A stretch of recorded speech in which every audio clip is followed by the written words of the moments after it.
அந்த போன் எடுத்துக்கோ, பேக்ல இருக்குல்ல.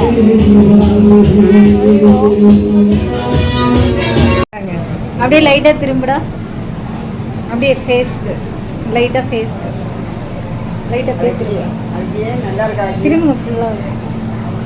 Okay, thank you. என்னோட வாட்ஸ்அப் இதுக்குள்ளே என்ட்ரி ஆகிட்டேங்க கைஸ். வேலட்டி பேக்கில் வந்து எல்லாம் கரெக்டாக எடுத்து வச்சிட்டேன் நான் பார்த்துட்டு.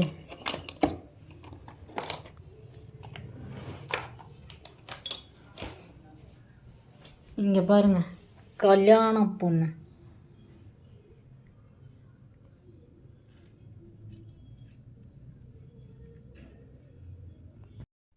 போயிட்டு வந்து அமைதியாக உட்காந்துட்டேங்க. It's very tired.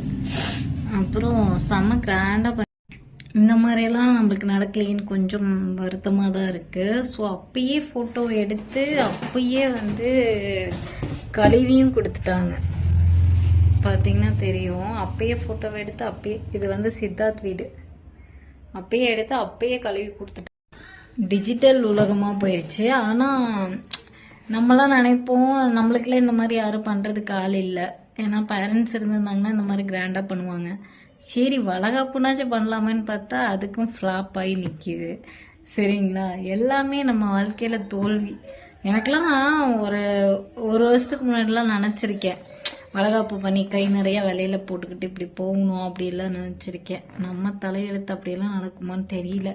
அதனால் அதெல்லாம் விட்டுட்டு வருத்தப்படாமல் போயிட்டு எல்லாத்தையும் காலையில் வந்து எடுத்து வச்சுக்கலாம். பூ வாங்கிட்டு வந்திருக்கேன், பூ கட்டணும். உட்காந்து தலை வலிக்குது அங்கே பாட்டு சவுண்டு இதெல்லாம் கேட்டு.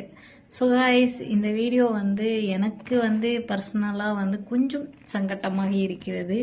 ஏன்னு கேட்டிங்கன்னா, நம்ம லைஃப்பில் இப்படி ஒரு அம்மா அப்பா யாராச்சும் ஒருத்தவங்க இருந்திருந்தாங்கன்னா இந்த மாதிரி பண்ணியிருப்பாங்கள்ல, இல்லை வேறு ஏதாச்சும் ஒரு ஃபங்க்ஷன் நம்மளுக்கு இந்த மாதிரி கிராண்டாக நடந்துருக்கக்கூடாதா அப்படின்னு ஒரு ஃபீல் இருக்குது மனசுக்குள்ளே. சரிங்களா, உங்களுக்கு அந்த மாதிரி இருக்கான்னு சொல்லுங்கள். டாட்டா.